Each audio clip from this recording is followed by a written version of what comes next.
Hey everyone, while practicing for some upcoming competitions, I got a 5306 4-blind single, which is faster than any current single that's been recorded. The solve wasn't on camera, but for that reason, I'll be doing a breakdown just to showcase what happened in the solve and what goes into a solve this fast.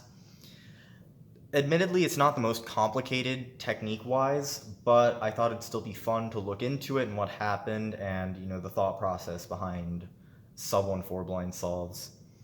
So let's get into it. Scramble will be in the description.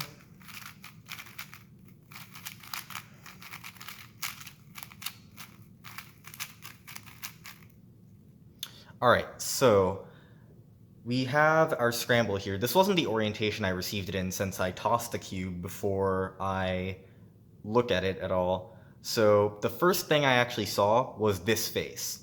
And we have this green bar and the red bar.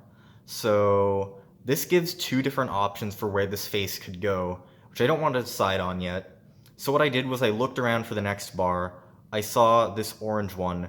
So orange and red don't go adjacent to each other on the cube. So orange and green it was.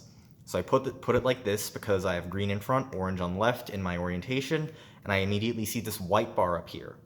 So that told me that I wanted to just stick to this orientation and get into corner tracing.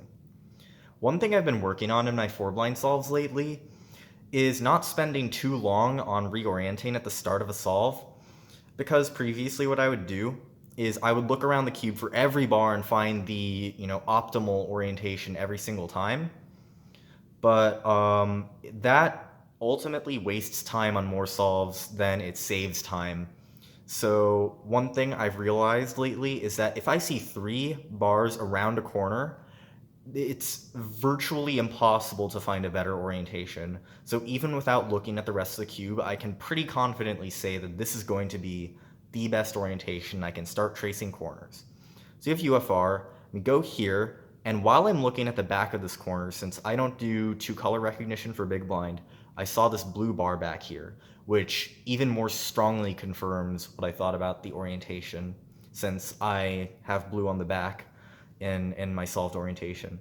So you trace to here, then here, then here, then here, here, here, and we're back to the buffer, and we just have this twist left over in the back left. Onto wings, we do not do UF-UFR swap because there was no corner parity. It was 6 targets and a twist. So you go from here to here, here, here, here, here, here, here, here, here, here, here, here, then here, here, here, here, here, here, here, here, here, and here, and this is the buffer after 22 targets. So it's a 22 target cycle, which means that the only other thing that can exist in wings is a leftover solved wing. I can be perfectly confident that there are no extra cycles despite not hitting 23 targets. And if we look around, we can actually find said solved wing right back here. So now we can go on to tracing centers. My order is just clockwise around each face. I don't do anything fancy for center tracing. So you start from UFR, here, here, here, here, here, here, here, here, here, here, here, here, and we're back to our buffer with no more white centerpieces left over. So I know I'm not done though, because I haven't hit the end of the red face. So I know I have this piece that isn't solved, and it's blue, which goes over here. So we have this 2 swap left over. And what I noticed is that this center was already solved. And what that means is that I can actually solve this 2 swap first before doing anything else. And what I did was I essentially set this up to the 8-move commutator used on big cubes. So we go here, U2, and now they're like this.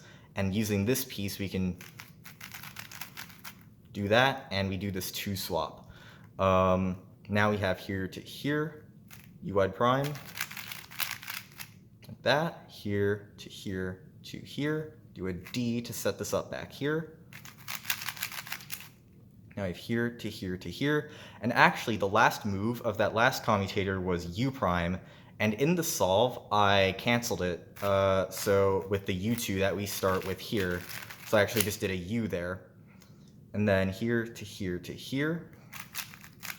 Do this nice 9 mover. Here to here to here. I simply rotate.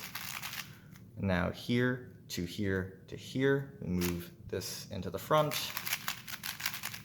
Just like that, and we have center solved. So now I went on to wings first on this solve, since I remembered these more strongly. So you have this first, D to set this up.